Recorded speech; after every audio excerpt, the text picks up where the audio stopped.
Hey everybody, Rob Maurer here, and today we are talking about some updates on Tesla's Fremont factory and the Model 3. We also have plenty more news out of Tesla in China, including new weekly insurance data, and some really helpful research from Alex Potter at Piper Sandler. Got some updates on Giga Berlin, Tesla's new lithium facility plans, and more.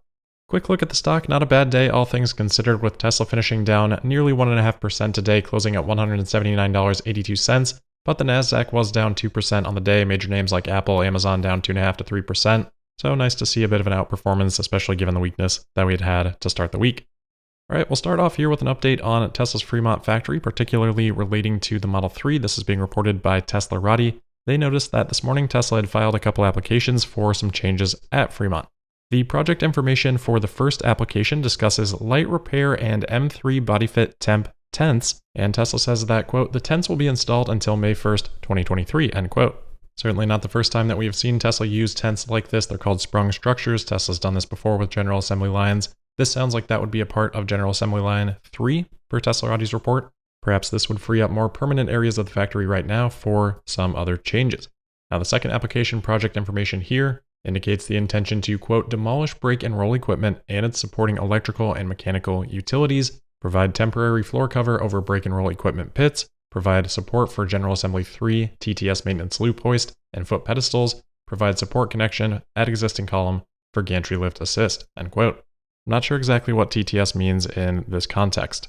I can't really add more insight on this, but I do think the timing is interesting given that we just had reports of Tesla sending some workers from Giga Shanghai over to Fremont to streamline production. Maybe some of the changes that Tesla seems to be making here driven by that. And then, of course, there are a lot of open questions for Model 3 in particular right now, especially in the United States, as the Inflation Reduction Act EV credit caps sedan credits out at $55,000. We've already seen Tesla remove the long-range non-performance Model 3 out of the design studio in the US. A couple of those have popped up into inventory, but what Tesla does with that, how the tax credit may influence those choices, those things remain to be seen. And then we also have this report about Project Highland, where we've seen that pop up in the Auto Forecast Solutions project roadmap and the recent report from Reuters indicating that Tesla may be working on an updated version in some way, shape, or form of the Model 3.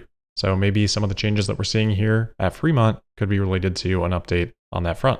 Of course, driving that speculation even further, we did see a tweet this weekend from OMG Tesla. They spotted a Model 3 with manufacturer plates on it, with some very specific covering on the front and rear of the vehicle, which if there weren't something there that Tesla's trying to obscure from view, then I don't know, it'd be pretty intricate to go through that work unless you're trying to keep something hidden. Interestingly, Tesla owners of Massachusetts also reported seeing a similarly covered Model 3.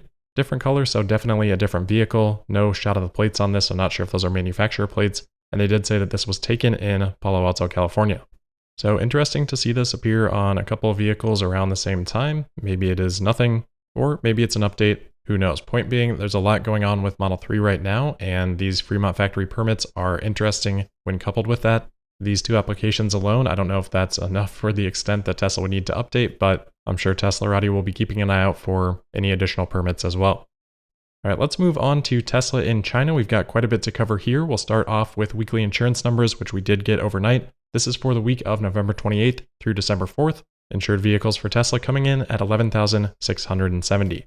So this is just one data point, but it certainly, as we can see from the graph there, is a reversal in trend. And such a sharp drop doesn't do much to quell concerns around Tesla in China right now.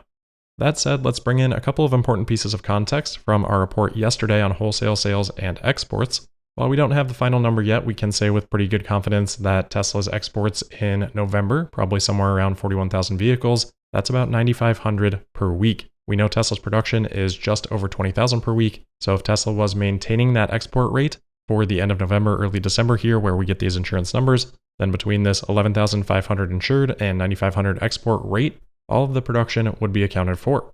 Let's also recall that in October we had those 16,000 vehicles that were produced but not recorded as wholesale sales. That inventory could be the inventory that is allowing for that spike above this 11,000 number that we see over the last 3 weeks. There's a little bit more than 10,000 vehicles in those 3 weeks above this 11,000 rate. So it's not implausible that that little bump that we're seeing is caused by that excess inventory being delivered. Now that inventory is gone, and now we just revert to a normal run rate. Now, although not implausible, personally, I'm not really buying into that idea. I have more concern about the China situation. But next week's numbers should give us a lot more clarity on what exactly is going on because Tesla has seemed to significantly reduce exports here in the last couple of weeks. So while it's conceivable that this week's number is a little bit suppressed by exports and inventory reduction, going forward, if the exports are lower, which they seem like they will be, then Tesla should have plenty of vehicles available to sell in China. So if the weekly insured number doesn't increase or at least maintain next week, it becomes pretty difficult to argue against anything other than a constraint within China demand. So next week is a big one that'll do a lot to determine the trend, but as we sit here today and we look at this insured units graph, well, it's pretty clearly taking on the exact shape that I expressed concern about when we talked about hypothetical order flows around the time of price cuts and that second incentive that got layered on. Still inconclusive at this point in time, but it seems to me like where we're heading is a steady state demand for Tesla vehicles in China, at least at this point in time with all the macro conditions that we're dealing with right now, where those orders are kind of plateauing at a lower level than what it seemed like Tesla may have expected previously. Anyway, if we look at how retail sales are coming in for the quarter in China, we can see that we're now up to about 85,000 quarter to date through that December 4th date. So 27 days remaining after that December 4th data and quite a bit of ground to make up as we start to bring in those third month of the quarter comps, as opposed to how great everything looks if you're just looking at those first 2 months of the quarter compared to those same historical periods. So that's why when we've done that, I've always looked at the total quarter as well, since the third month was always going to be the make or break month, given the historical delivery weights. So the first 2 months put Tesla in a really good position where logistically they should be able to set a record quarter here for Tesla in China retail sales, as long as that demand does come to fruition. To set a record, Tesla needs a little bit less than 40,000 more. With the 27 remaining days, that ends up being about 10,000 per week. And I think a record should kind of be the low bar for expectations given the price cuts that we have had, given Shanghai production pacing easily towards a quarterly record, given the inventory that we rolled into the quarter with, and given exports seeming to taper down here in December. So that's what I'm watching for. Hopefully that helps give context to everybody as these numbers come in. On the topic of China, we did have an updated note from Alex Potter yesterday, giving some of his thoughts on the China situation. He discussed the Bloomberg report about a production cut, noted that Tesla denied it, but he does say that if Tesla does eventually decide to cut production, we think macro headwinds and a new factory in Berlin will be to blame, not competition from Chinese peers. To support that point of view, Piper Sandler has done some amazing research on the auto market in China and how Tesla slots in there in comparison to basically every other vehicle on the market. So they've got on the y-axis here, sales units, and then on the x-axis, average sale price based on their research and estimates. And we can see in the top right, basically, the Model Y standing all alone at a higher price point and also very high volume. That should demonstrate how compelling the vehicle is relative to competition. But at the same time, if Tesla's producing way more than that level of demand, then, well, they've got to do something to figure that out. So that's kind of what Potter is alluding to here, is that if they do cut production, cut prices, whatever, it would seem to be more a result of the market at that price level just kind of being tapped out. Looking at this data, they also estimated revenue by model, and they show the Model Y as the revenue leader in the SUV category. No surprise there. Especially interesting relative to other battery electric vehicles. Those are in orange on this graph, and you can see the Neo ES6 in second based on their estimates, but that is all the way down at the 24th slot in the segment. So I do think battery electric vehicle competition is increasing for Tesla in China, but it doesn't seem to be some huge driving force in Model Y demand at this point in time. Similar charts for the Model 3 look a little bit different, but obviously Tesla producing fewer Model 3s, but a lot more vehicles kind of entering that same price volume category that Tesla sits at in China with the Model 3. The BYD Han sits pretty close in terms of another battery electric vehicle at similar volume and price. So really great context provided there by Alex Potter and Piper Sandler. All right, moving on, I wanted to briefly discuss an article by Wired that seemed to be getting a lot of attention. The title is Tesla's Berlin hub can't hire enough people or keep them. In general, I feel like the article kind of sets out to just paint Giga Berlin as some chaotic mess, written from a perspective that either is or wants to seem ignorant to speed and rapid evolution and the changes and feeling of chaos that accompanies those things, and really just isolating in on any of the negatives that accompany that type of model. So it's pretty sensationalistic in general, and I think just gets basic information wrong or states it in a misleading fashion. So for example, the article kicks off saying, when the Gigafactory in Berlin opened in March, it had a target to produce 5,000 vehicles a week by the end of the year, but it is far from reaching its goals after facing major recruitment problems. The company has so far managed to hire just 7,000 people out of a planned 12,000. This lack of personnel is coupled with missed ambitious production targets In 2022, Musk told German media he expected to build 500,000 Teslas in Berlin in 2022, end quote.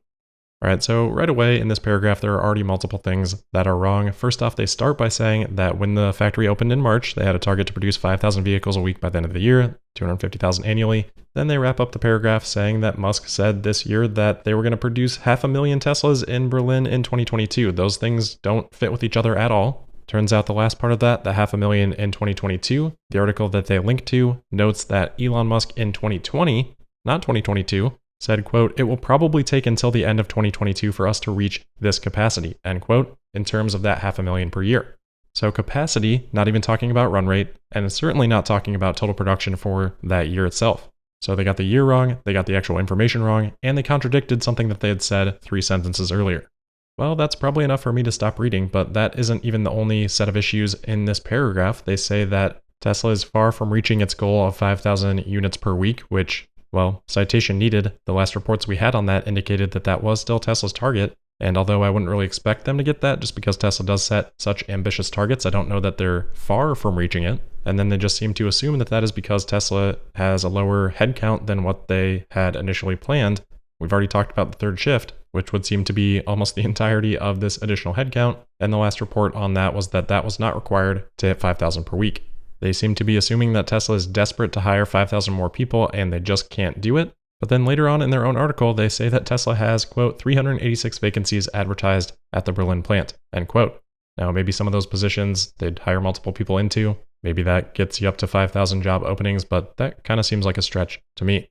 So not an article that I'm putting really any weight into. They also seem to convolute, flip back and forth between Berlin openings and worldwide openings. They mentioned that Tesla in November had what they call a record number of vacancies, listing almost 7,500 jobs, again implying that Tesla can't hire enough people. They note that this is double the postings from mid-June. Like that is some bad sign, but can we rewind a second to mid-June and remember that in mid-June, the concern was not about the 3,500 job postings that Tesla had at that time. The concern was about Tesla reportedly cutting 10% of their staff.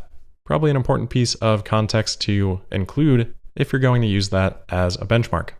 So we'll move on from that article, just a few more items here. First, an update on the lithium refinery that Tesla is considering building near Corpus Christi, Texas. Tesla yesterday had their first opportunity to present their proposal to the public, get some questions. We didn't get a ton of details out of that, but the news article covering this does say that Tesla representatives did detail that the lithium refining process would be a new process that has not been done before.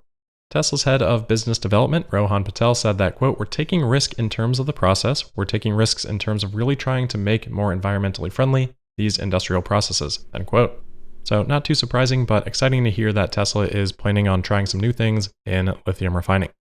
All right, next, a couple of quick updates on Volkswagen. Reuters today reporting that Volkswagen CEO will be presenting a new software strategy for the company on December 15th at a board meeting. So I guess it'll be interesting to hear what comes out of that, though I don't think we can put much faith in them executing on whatever plan comes out of that anyway, based on recent track record. And then along with this, Reuters is also reporting that Volkswagen is going to be moving the leadership of autonomous driving software from Audi over to Volkswagen commercial vehicles.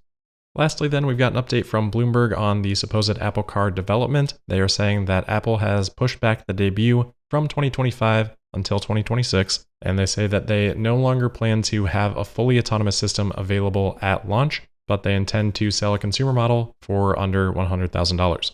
I guess we'll see. I still remain pretty skeptical on Apple Car development. All right, that is it for today. Just want to say a quick thank you for all of the kind comments and support yesterday. It really does mean a lot. I appreciate that immensely. So as always, thank you for listening. Make sure you're subscribed and signed up for notifications. You can also find me on Twitter at Tesla Podcast. And we'll see you tomorrow for the Wednesday, December 7th episode of Tesla Daily. Thank you.